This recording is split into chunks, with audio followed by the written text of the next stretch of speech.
Our next speaker is Suzy Finn. Suzy is a futurist. Yeah, it's okay to clap. Yeah, just do it.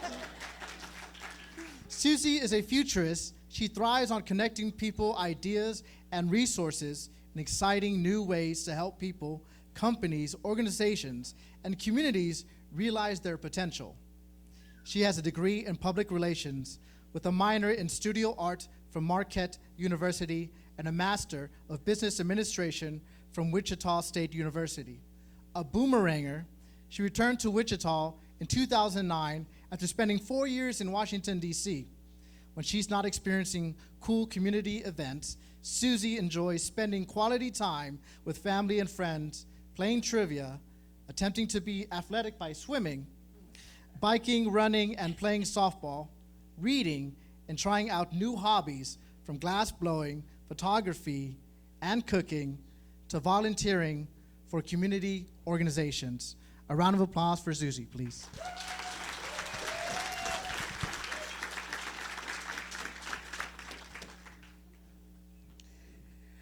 On July 5th, 2009, I sat at my desk overlooking the Potomac River in Washington, D.C. On what was my 4-year work anniversary, I opened my email to find a company-wide voluntary separation offer. We had already gone through 2 rounds of involuntary layoffs, during which one of my best friends lost his job and moved back to Chicago. I had spent the last 6 months with a stress twitch over my left eye and discovered that being a manager in the middle of the biggest financial crisis of our lifetimes wasn't fun.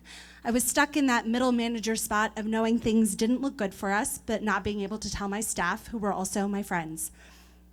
I was also a graphic designer at a research company that hired Ivy League researchers who had a tendency to make me feel devalued and looked down on when I'd spent my whole life being seen as smart. I didn't feel fulfilled, and I wasn't sure I belonged. I had moved there right after college in Milwaukee because I had friends from school who were going to the area to work in politics or journalism, and the corporate executive board had offered me a job as a graphic design specialist. That's really what it was called. That's not a pseudonym. So, armed with very basic knowledge of the area and a decent paying job, I found my first junior 1-bedroom apartment toward the end of the Orange Line in Virginia. So in Wichita terms, I was expecting people from Andover to come hang out with me in Mays, and that didn't happen. So when they decided to raise the rent, I decided to move into the city where I could walk to work. I found a 400 square foot studio with a kitchen the size of a closet, because it used to be a closet, a mini refrigerator, and a 2-burner stove.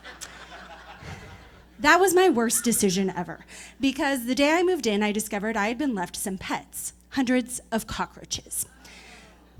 After a year of waking up to imaginary clouds of baby cockroaches flying over my head, my lease was up, and I found my 3rd place in DC, a 50 square feet more for only $1,300 a month. So now I had a choice to make: stay in that overpriced apartment and find a job in the middle of a recession, or move back to Wichita, where I can figure out what I want to be when I grow up. But growing up in Wichita, I had a picture of what home was, and I wasn't sure I fit into that yet either. Here in this great place to raise a family, home meant a house with a spouse and kids. I was still single, had no interest in buying a house, loved my public transportation, and had no idea what kinds of jobs were available besides working for my family. And then I saw an article about a condo being built downtown in a former warehouse, which was my grandfather's former warehouse. And in that article, about a place yet to be created, I saw somewhere I might belong, where I might be able to bring some big city living with me to the place I had family, where I might be around for some of my then 12-year-old sisters' growing up firsts. So I took, and it didn't have to be forever, right? So I took the severance, packed all my belongings into a rented SUV, and drove back home to Wichita, where I spent almost a year working for my parents while living in their basement, watching a lot of HGTV, and creating a t-shirt rug. Yep, I was one of those Great Recession millennials.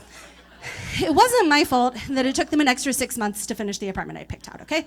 But in the meantime, my parents had a better social life than I did, and I was bored at home and at work. Because after 8 years away, I didn't have any friends still here from high school, and I felt a bit like a stranger in my hometown. Making friends as an adult is hard, especially when you're sort of an introverted extrovert who really likes quality time with good people, but hates having to talk to them to meet the new people. When you grow up feeling just outside the circle, not entirely sure how to find your way in.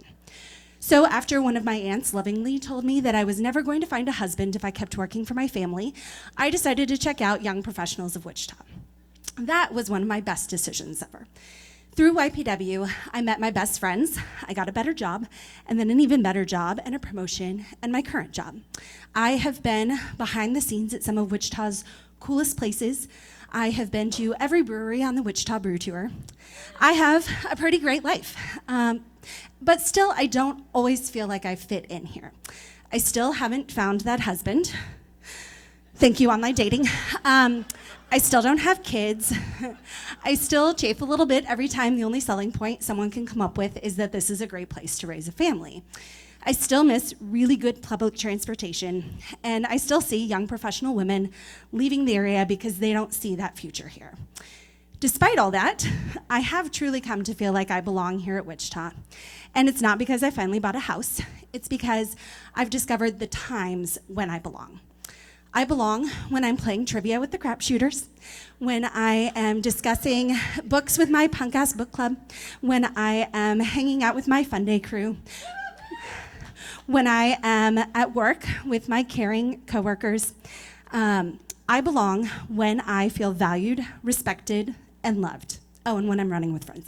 And these days, I feel that more often than I don't, and I belong here at home.